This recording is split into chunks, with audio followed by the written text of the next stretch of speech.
I really describe my job kind of as a doctor for the plant, because it's very, very technical chemical engineering, but it's interesting because the day-to-day plant runs on its own with operators who turn the valves, they control based off temperature, pressure readings, things like that.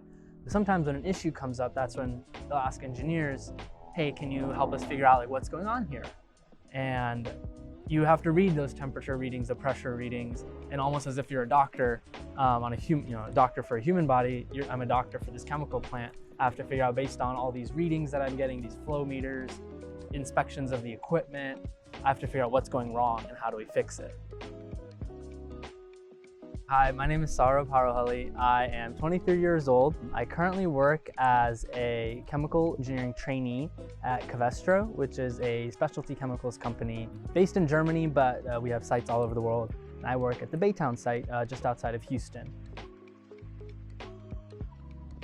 Covestro is a specialty chemicals company that really focuses in polyurethanes. There's kind of two types. There's a soft foam and rigid foam. Think of like Tempur-Pedic mattresses, car seat cushions. We make a lot of the additives that'll go into paints, for example, that give it that shiny color, and various adhesives as well to glue. And then we also make polycarbonate, which is like clear plastic, kind of like what goes in your glasses, basically.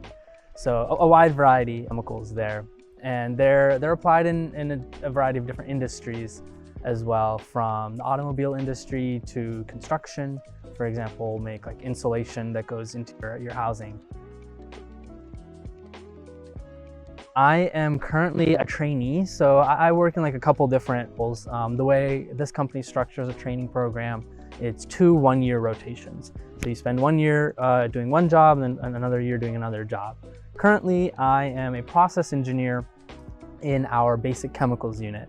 So basic chemicals isn't necessarily one of the business units that my company, it's not like we don't make stuff that we end up selling, but we support those other business units. So for example, we'll make the chlorine that is needed to make that phosgene. We will process the waste gases after the main reactions have taken place and make those so we can either sell those or reuse those as needed. And then we'll handle all the utilities as well. So you often have industrial wastewater. This is just water that is used in the chemical process one way or the other. And so my area that I work in helps kind of process that before we discharge it back to the river. I start off my day with a morning meeting, which is where everyone in the production unit gets together and we kind of talk about this is what's going on in the unit for the day. So we understand what are the rates, are we running 100% rates, 50% rates? We understand what are the main maintenance jobs going on, and that kind of gets you like oriented, so you kind of understand, hey, they're doing that maintenance job that might impact this investigation I'm doing. And then you're doing an investigation on something, so you pull a meeting with some of the process experts, and you're like, hey, like this is some of the data I've pulled, this is what we're thinking, how does this data read to everyone, how do we want to go forward solving this? So you might have some meetings like that throughout the day, and then the rest of your day is kind of following up on those meetings.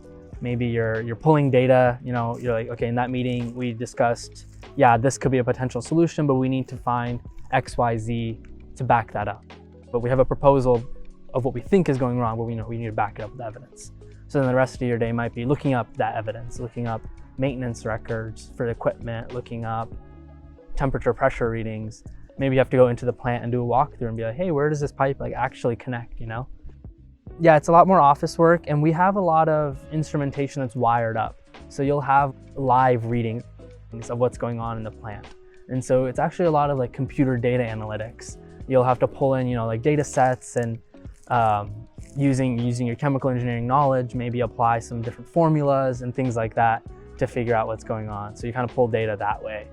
And then you'll call up operations and say, hey, like I'm seeing this on the data screen, like is this what you guys are actually doing in the unit? It's a lot of reconciling, like I would say, theoretical things and practical, like what's actually happening on the ground. So I work a 980 schedule, which is actually pretty common for people working at chemical plants. But what that means is, so you work 9 hours a day, Monday through Thursday, and then you get every other Friday off. But when it's your time and you're at home, you're at home. Of course, the plant might break down and there might be some emergency issues, at which point, yeah, you will be required to work. You might even have to work a weekend. You might have to work like 12-hour shifts here and there. But the understanding is you do that, but generally, 90% of the time, it's a great work-life balance. The mission of the company is make the world a brighter place. Like, that is an official slogan of the company. And the way we do that is by providing these materials that make their applications more energy efficient. So we make very lightweight but quality insulation that can help drive down energy costs of a home.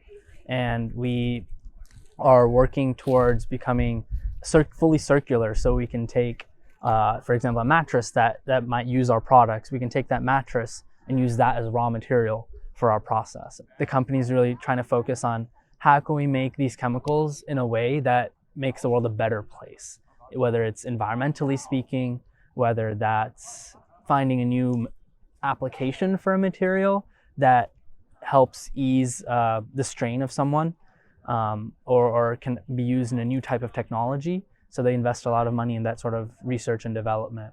I think those are really great ways that the company is able to really look at the broader picture of the world.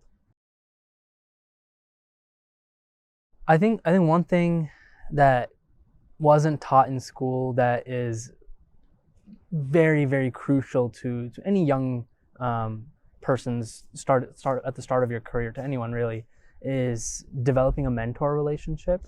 Because especially in chemical engineering and in my role specifically, all of my undergraduate was background knowledge. Like that, it's just, you need that, but you will very rarely directly apply specific lessons. Your day-to-day is a lot of people management, working with people, getting people together and things like that. And a lot of technical stuff that's very specific to your unit and to our process chemistry. And so you need to find a mentor who can kind of guide you through some of this stuff, whether it's learning these work processes. When you're doing a project, you can't just sit down and go. There's procedures you have to follow. And so mentors can kind of help you guide you through that, or they can connect you and say, hey, in this problem, have you thought about this? Or, oh, let's connect you to this other person. So mentors are very, very helpful, both technically and for soft skills in general. Being an engineer isn't only technical stuff. I think a lot of times people go into engineering with, they kind of say, I am studying engineering because I like math and science. But it's very, very important to note that 50% of your job as an engineer is not math and science. It is reading reports, writing reports, communicating these math and science ideas to other people.